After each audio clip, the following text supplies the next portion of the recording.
Roland-Garros, Sunday the 11th of October, where in 120 minutes from now, two titans of the game will go head-to-head for a 56th meeting for the biggest prize that this surface has to offer. Welcome to Live at Roland-Garros. I'm delighted to be alongside former world number 5, Daniela Hanjiková. And Daniela, it feels like a fitting finale for this year's tournament. Yeah, absolutely. So we couldn't ask for better conditions, and I think this is the match that the entire sporting world is waiting for. And whoever loves tennis in just a little small way, I'm sure they will be not doing anything this afternoon. Yeah, people within and outside the tennis world are talking about Novak Djokovic against Rafa Nadal. And with those guys in mind, we're going to join Eli, who's alongside Fabrice, because I believe you've just been keeping an eye on one of today's finalists, gentlemen. Good afternoon. Good afternoon, Good Gigi. afternoon. Good afternoon, Daniela. Yeah, we are in court number 2. I'm with Fabrice right next to me. And literally, like, about 2 minutes ago, Novak Djokovic was right here doing a selfie with his sparring partner, who was Oliveira, the junior doubles player who played the finals yesterday, the Brazilian, a lefty, of course. Fabrice, I want to ask you immediately, first of all, what did you think of the way this practice was going? Good practice. Novak was very focused. Obviously he was hitting the ball very well, very clean. He was focused but relaxed. I mean, as you mentioned, he did a selfie with his partner and a couple around the court, and he's already in the final. Of course, the person he was hitting with was a lefty.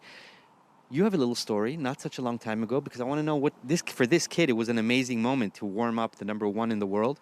Have you ever warmed up anybody who knows how to play tennis recently? Yes, I mean, like a few years ago, probably 3-4 years ago, I warmed up Roger Federer before his final in Wimbledon. So he asked me the day before, and I was very proud that Roger asked me. As you know, at the end of the tournament, there's not many players. So I mean, it was a lot of fun actually. We were on practice court in Wimbledon, many people around, and everybody to come and see you, of course. Yeah, of course. And pressure for him because of the final, pressure for me because of the warm-up. Yeah. You were nervous? Clearly, I was very nervous. I warmed up before. I was stressed. Shaking, okay. So Novak has left. He went back into the locker room. On the court right beside here, I don't know if Séverine can show you guys, but there's a court right next door. It's court number 3. So there's literally, 5 meters, 5-6 meters between both courts. Rafa Nadal was there almost simultaneously, but they did not cross paths. Rafa made sure to leave before Novak came, or Novak made sure to arrive after Rafa left. In any case, both have completed their warm-ups. Weather is pretty decent. What do you think?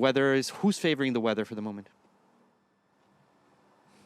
Tough to answer. Very tough question. Well, I mean, open roof. Open roof, a bit sunny.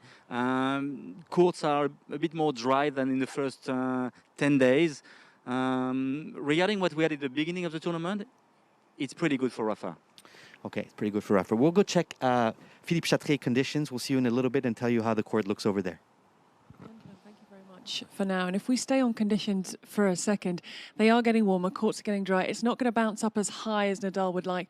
And that's what Djokovic has said in terms of these conditions. They are slightly better for him. I would say it's 50-50. I mean, these champions, there is so little that makes the difference between them. And also having the roof opened, I think that's a little bit actually better for Rafa. And, you know, this is the court where he's had so much success, winning 12 titles. So we can't really say, you know, I feel like even if it's snowing out there, it's still going to be the court for Rafa where he always wants to be playing. But at the same time, as Eli was saying, Novak is so relaxed off the court. And I think this is one of the factors that's going to be huge today, that mentally he's been really fresh, not getting down on himself. Even when with Stefanos he lost that match points and it went to 5th set, he really kept his composure. And to me, like I said, there is not much between these guys, but for some reason I just feel like Novak has what it takes to beat Rafa here. How tough and how long it's going to be, I can't even imagine.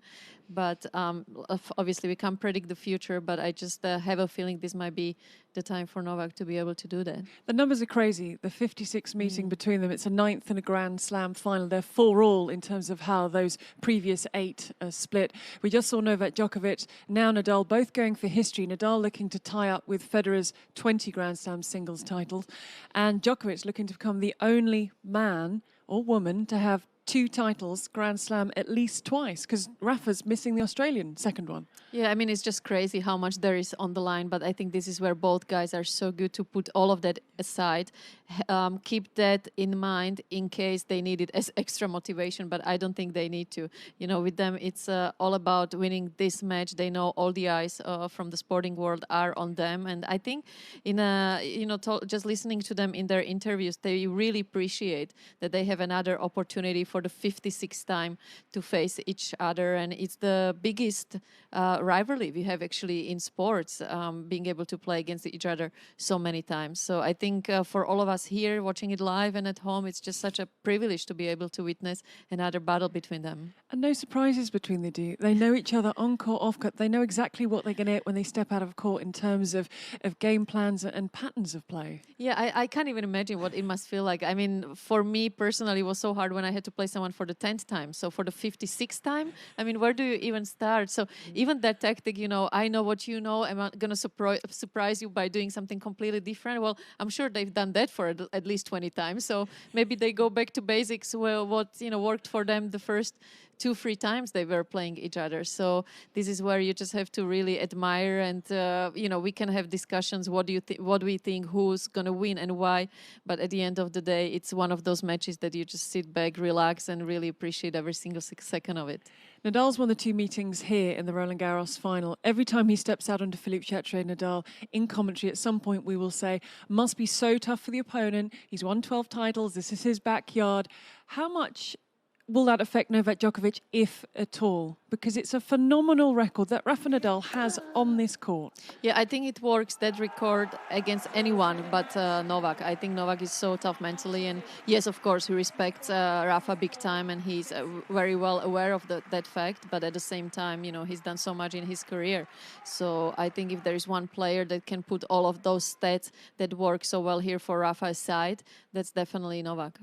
The winner of the first set between these two has won the previous 13 encounters. It is so, so important, that first set. Yeah, definitely, Gigi. That's a very good point, that it's going to be so important, that first set, how they're going to settle for the rest of the match. It's going to be important that Novak, I was just going to say, has a good day on his returns, which he has 99% of the time, because he needs to be really aggressive with that and not let Rafa start to dictate with his forehand. And you just feel, as good as both of these players are, in this different year, this different Roland-Garros, you have a fresher Rafa Nadal, because normally come October, this is when he's almost winding his season down. And with Novak Djokovic, you feel he's going for his 38th win of the year. You feel he's got something to prove after everything that took place in New York. That's what I feel, that, given everything that has been happening in the world, that both guys are super fresh physically. And that's why I feel this is going to be one of the best matches between them, because, they've had all the time away from tennis. And even for them, I think they appreciate the fact being in and out of Grand Slam finals big time. And like you said, normally at October, players are starting to be a little bit tired mentally, physically. But because we had all the time away, I think this is the time where they're going to bring their best tennis out there. It's an intriguing encounter. As Danny said, we can't predict how long it'll go on for. We could be back with you at midnight tonight. Who knows how this one's going to turn out? No tiebreak in the deciding fifth set, should it go the distance. We're going to rejoin Eli and Fabrice, who have hot-footed it from courts 2 and 3 to the main stage, where the main event is going to be happening this afternoon. Yeah, and the second main event is happening right now. That's why we're not talking as loud as we were before. Kristina Mladenovic and Timea Babos behind us, serving for the title, Fabrice, against Kravchik and Guarachi. They're 2 points away. What? Let's talk about real quick the conditions of this center court, Fabrice. Court is not as dry as 2 days ago, I would say. It's a bit humid, so it depends what's going to happen in the sky. If be with or without the cloud in the next 2 hours. There's a little bit, you can feel the air, the wind a little bit twirling in this stadium, which is clearly something that goes to Rafa's liking. If it's a bit more windy, of course, it will be good for Rafa. If, for example, it's raining in the afternoon under the roof, it will be good for Novak. Okay, so if this roof is going to clearly play an important role this afternoon. And here we go. It's 3 match points in favor of the #1 team in the world, ranked 3 and 4th individually. Kristina is an amazing doubles player. Amazing. I mean, a great double player. it's a great team together, and as a defending champion, it was quite a lot of pressure to be back, and they should make it again. Okay, well, here we go. You guys staying with us for this match point. Kristina Mladenovic serving now on the match point with Timea Babos. The first serve is long. It's going to be a second serve. At least the doubles positions have changed. Players are now standing a lot in the middle, the one that's the net. Here we go. They're in play. Oh, and it's out. So It's out. Sorry, we thought it would end there. I don't know. You guys want to stay with us? You want to come back to us? You tell me, Gigi. It's your call. Well, no, we're happy to stay with you. We're enjoying the fact that you're both whispering, the fact that you could have a whispering championship point on your hands. It never works out as planned, does it? You think it's going to be the match point, and then it doesn't happen. So I think we should stay with you to see if Babos and Mladenovic can retain their title. Well, here it is. Here is Kristina going for the first serve. This hit point is in play now. Kristina going cross-court short with the forehand. And that one is still in. There she goes down the line, and it's over, people. Kristina Mladenovic and Timea Babos have repeated here at Roland-Garros 2020 with a winning passing shot from Kristina Mladenovic down the line. And Fabrice is a happy man. Of course, a beautiful forehand down the line to get another trophy in Roland-Garros. It's a wonderful victory for Timea and Kristina. And he's happy because he doesn't have to whisper anymore. All right, well, they're preparing the protocol. They're going to give out the trophy. Everybody's clapping. And then it's going to be clean up the court and make room for the champions. All right, yeah, in a few hours it will be two different players on court, and we are very excited and expecting these two. And Gigi, I just want to say that he's a little bit better dressed than I am, but that's because he has to be on court and give an interview at the end of the match. Yes, please send me your question for the interview. I will be with the champion just a few minutes after this victory, so I need your help. Right, okay. We'll get thinking of some questions. Gentlemen, it's been an absolute pleasure. Enjoy the match a little bit later. And just a quick word on Babos and Mladenovic after everything they went through at the US Open. It's so nice to see them here, so happy and defending their title. Yeah, absolutely so, Gigi. And to me, Kristina and Timea are the best doubles players, especially at the moment. And they complete each other so well. I've played against them many times, and you can tell that, they have that quality of a Grand Slam champions. And for Kiki to be able to do it here once again in Paris means the world, as we can see there, and it's beautiful to see them doing so well again. It really is. They are the 2020 champions. The Mladenovic box, including her brother Luka, are on their feet, celebrating happy 6-4, 7-5 winners. Now, we have one more live at Roland-Garros to come for you. That is this evening following the men's final. It's around 45 minutes after the final ball is struck, the champion is crowned, that we will be back with you. We don't know when that will be, so keep an eye on the score. Listen to it or watch it. We look forward to your company for one last show. But in the meantime, the time now for you is to settle back and enjoy the 56th meeting between Novak Djokovic and Rafa Nadal.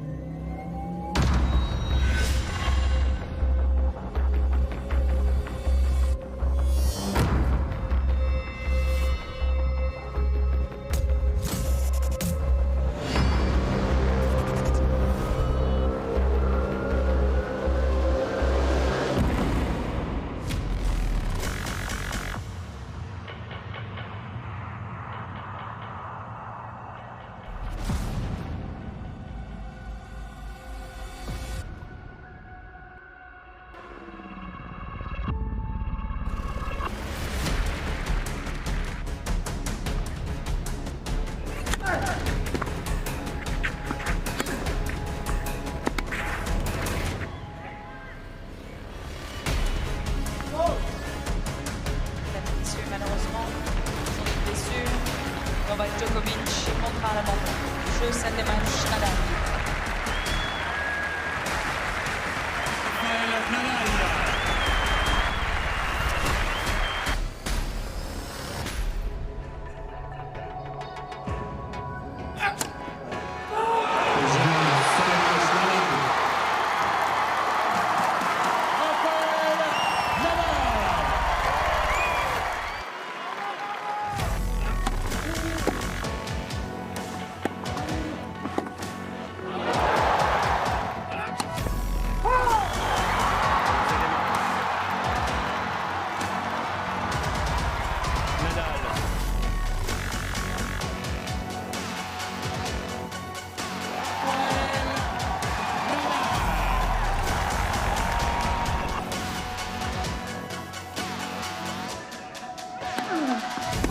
Joe, c'est le match.